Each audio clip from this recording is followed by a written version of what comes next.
Hi, இன்றைக்கி long வீடியோவில் என்ன ரெசிபி பார்க்க போகிறோம் அப்படின்னா பலாச்சோறும் வராமீனும் தான். பலாச்சோறுனா வேறு எதுவும் கிடையாது, நம்ம தாளிச்ச சோறு தான். பலாச்சோறு அப்படின்ற வேர்ட் வந்து எங்கள் ஊரில் ரொம்பவே ஃபேமஸ். ஏன்னா கந்தூரிலாம் வரும்ல, ஸோ அப்போ வந்து எல்லா வட்டாரத்துக்கும் சேர்ந்து கலெக்ட் பண்ணி ஒவ்வொரு வட்டாரமாக வெளியில் சாப்பாடு செஞ்சு எல்லாத்துக்கும் கொடுப்பாங்க. ஸோ அந்த அன்னைக்கு வீட்டில் யாருமே சமையல் பண்ண மாட்டோம். அந்த ப்ராசஸ் பேர் தான் பலாச்சோறுன்னு சொல்லுவாங்க.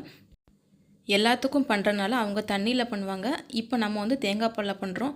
தேங்காய் பாலுக்கும் இந்த வராமீன் காம்பினேஷன் வந்து ரொம்ப ரொம்ப சூப்பர், அடிச்சுக்கவே முடியாது. கண்டிப்பாக நீங்கள் டைம் வந்து ட்ரை பண்ணுங்கள்.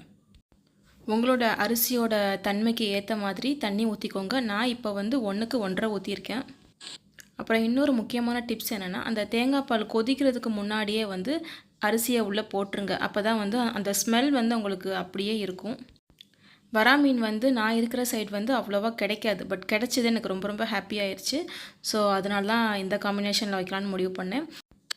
நீங்கள் பூண்டு சேர்க்கும் போது நல்லா தட்டிட்டு எண்ணெயிலே ஃபஸ்ட்டே சேர்த்துருங்க. அந்த ஸ்மெல் வந்து குழம்புல ரொம்பவே சூப்பராக இருக்கும்.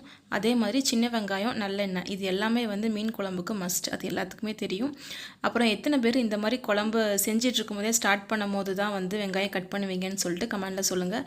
நான் முக்கால்வாசி இப்படி தான்.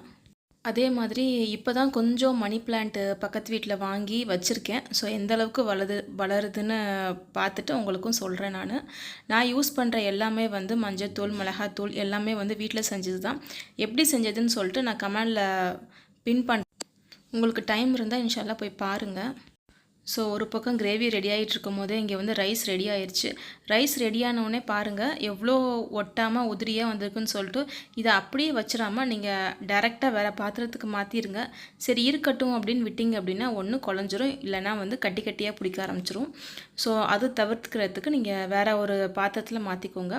இதுக்கு நான் ஒரு 3 தக்காளி எடுத்திருக்கேன். தக்காளியோட அந்த ராஸ்மல் போகிற வரைக்கும் கொஞ்சம் நேரம் மூடி போடுங்க. மூடி போட்டுட்டு கொஞ்சமாக நீங்கள் புளி கரைச்சிங்கல்ல, அதை உங்களுக்கு தேவைக்கு கொஞ்சமாக ஊற்றிக்கோங்க. உங்களுக்கு வேணும்னா இதில் நீங்கள் முருங்கைக்காய், வெண்டைக்காய், கத்திரிக்காய் இதில் எதுனாலும் போட்டுக்கலாம். அதுவுமே டேஸ்ட்டு சூப்பராக தான் இருக்கும்.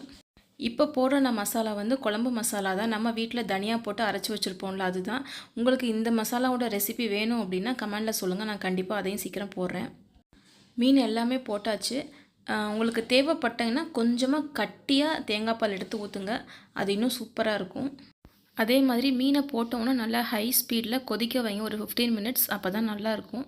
ஸோ அவ்வளோதான். இந்த பலாச்சோறு வராமீன் காம்பினேஷன் எப்படி இருக்குன்னு கமெண்டில் சொல்லுங்கள்.